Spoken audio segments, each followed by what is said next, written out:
Thank you for clicking on this video. If you enjoy scary stories like these, then be sure to hit that subscribe button. And without further ado, let's get started with the first story.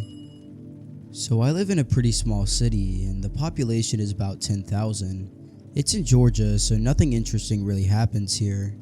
So anyways, on July 4th, 2012, me and my family were at my aunt's house. They live off a busy highway, but they also live down a long gravel road in the middle of nowhere.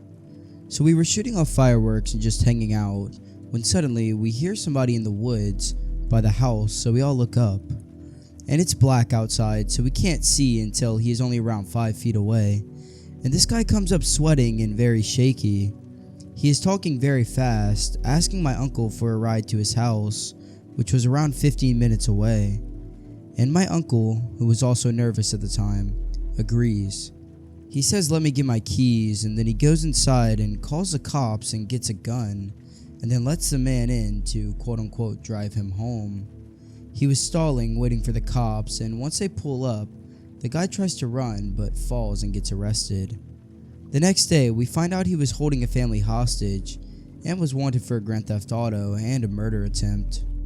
You can picture how scary this was when living in such a small and boring town.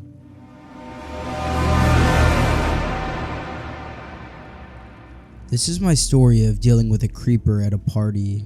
In 2012, I was invited to go with two friends who were both sisters to their family 4th of July party. It was a lot of fun and there was eating, swimming, playing, and then fireworks. So the next year, which is when this took place, I decided to go with them. Now for some quick context on this creeper, he is 3 years older than me and has been arrested for sexual assault on a minor before I even met him, and he was still under house arrest. It started whenever I was sitting in the kitchen alone. I was sitting by the snacks, a place where there were 5 chairs. I had my legs stretched out, covering 3 of them, which is when he came over. We made eye contact, and so I said hi and he said hi back. He touched my legs like a pat, and I thought he meant for me to move my legs so he could sit. At that time, my gut was telling me to get off my lazy ass and go back outside because there were people there. I was just too lazy though and didn't move. I also thought that was the end of it. Nope. He came back in a few minutes later asking for my phone number. I got scared because he had his phone out, and I thought he was going to text or call once I gave him my number. I also thought that if I said no, he would get me into trouble, so I gave it to him. In the first text at 8:09 saying, "Hey there, beautiful," with a winky face after it.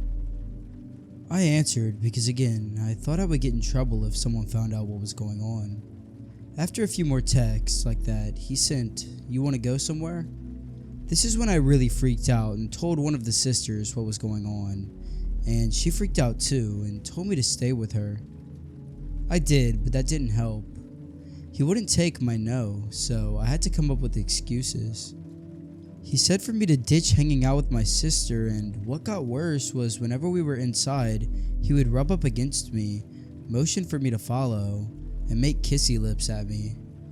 In a crowded room, no one saw any of this. He even waited by the bathroom line because he saw me in it. So when I was going out, I ran.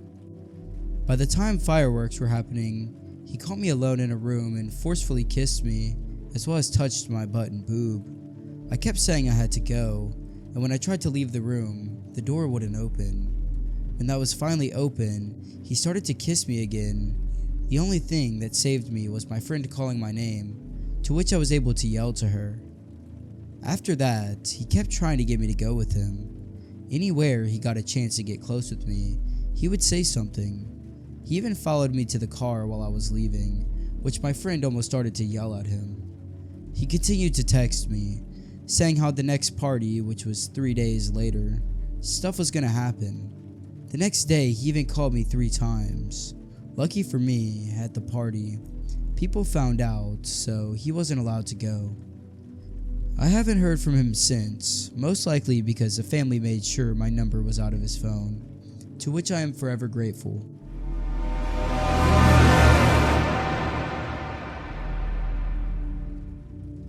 live in a small rural community in the eastern US. It's a nice little town. Because of my work in the medical field, I've also met some interesting folks. I'm also familiar with law enforcement and emergency personnel. Small town life is not as dull and uneventful as people think, especially since everybody knows somebody who knows somebody. I have a lot of stories to share, but since this one just happened, I'll start here. Because it's still very recent and the investigation is ongoing, I have to be vague with some details, but I just needed to tell someone. I'm single and live alone. Due to a stalker, I've moved twice. But that's a story for another time. However, it is relevant for this story for multiple reasons. The first being that I have a dog for the sake of protection, as well as motion sensors and an outdoor security camera. The second reason being the location of my home, which is literally down the street from the fire department. I can see it from my living room window, and a couple blocks from the police station. However, next to the fire department is the road department, which is basically a parking lot where they park their road equipment and empty garbage trucks at nights and on weekends. Oddly, it doesn't have a security camera.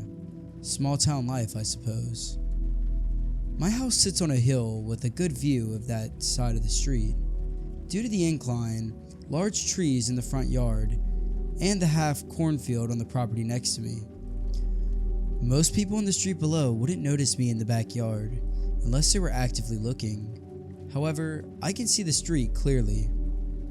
This incident happened Saturday evening. The county was holding its annual Independence Day spiel with a community barbecue, music, fireworks, etc. I didn't attend because it's just not my thing. Plus, I have a dog and the sound of fireworks could be traumatizing. Before the big show, I took the dog out to relieve herself in the backyard. There was still at least an hour of daylight, but the entire neighborhood was pretty quiet because most everyone was at the fairgrounds or various other holiday events. So when an unfamiliar, large, white pickup drove slowly down the street, I noticed.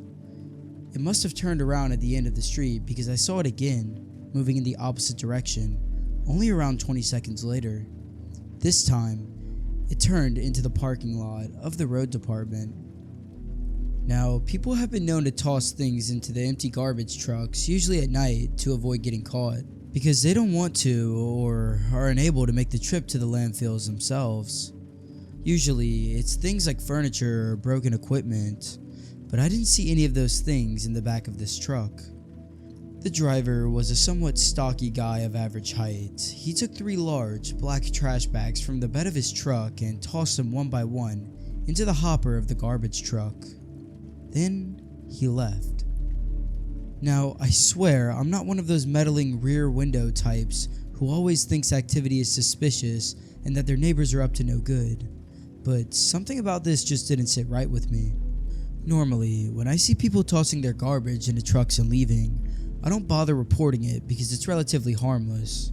But this time, I just had a gut feeling, so I called the police. If anything, they could get the guy for illegally dumping trash from a barbecue or whatever. While I'm on the phone with dispatch, I put my dog inside to cut down on distractions while the officers investigate. A few minutes later, an officer arrived and I crossed the street to meet him, gave him a description of the events, and pointed out which of the trucks the man had tossed the bags into. He found the bags, took photos, and put on gloves and told me to stay back. The bags were tied in a knot at the top, and it took him a minute to untie one because of the gloves and how tight the knot was. But eventually, he got it open, looked inside for a few seconds, then twisted it closed and took a few steps back.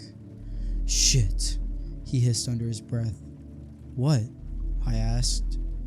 "It's a body." I felt sick. I could tell he felt sick too. I saw him grow pale. His hand was trembling while he held the radio. Even his voice was shaking as he gave the code to dispatch. The dispatcher sounded confused and asked him to repeat it. Within 10 minutes, the county sheriff was on the scene. Even he looked sick of the contents in the bag. The coroner arrived around 10 minutes after that, and the first officer walked me back to the house, along with another one who arrived at the same time as the coroner. Though I showed the first cop via the app on my phone when I described the events initially, I now show them the video on a larger screen. The camera caught footage of the truck as it drove by both times, as well as pulling into the parking lot, though unfortunately, not a clear view of the license plate or of the man tossing the bags out of frame. We watched the footage over and over, pausing frames, the officers taking notes, but ultimately, they requested this footage as a copy of the files from the past week to see if the truck had been in the area before. I've also been saving footage until the road department installs their own cameras this week. Because this is still fresh, I don't know many details. I know the body was in pieces, but I don't know the age of the victim, the gender, cause of death, or any of that. Information hasn't been released to the public, and I don't know if the coroner has even been able to identify the body yet. A police cruiser has been parked at the fire department next door for constant surveillance in case the guy comes back. The guy who dumped the body was likely a local. How else would he know he could dump there? He probably thought it'd just get buried in other people's illegal trash accumulated over the holiday weekend, and the sanitation crew wouldn't have bothered to investigate. When I think about how this guy lives in my community, it makes me feel physically ill. To think that he had clearly scouted the area for a dump site, that it may have not been the first time this had happened, and that this could happen again. If I hadn't called it in, if I hadn't been in the backyard at that exact moment, or if I had ignored that gut feeling, the victim would have never been found, may never find potential justice, and their loved ones may never have closure. In fact, there's a possibility that it just might just happen again to another poor soul. I hope it's not me. Dear God, please don't let it be me. Update. Moving out. Thank you guys so much for listening in. If y'all hear that garage door, that's my family, so I apologize about that. But yeah, subscribe for more scary stories. And yeah, thank you for chiming into this video. And I'll see you guys later.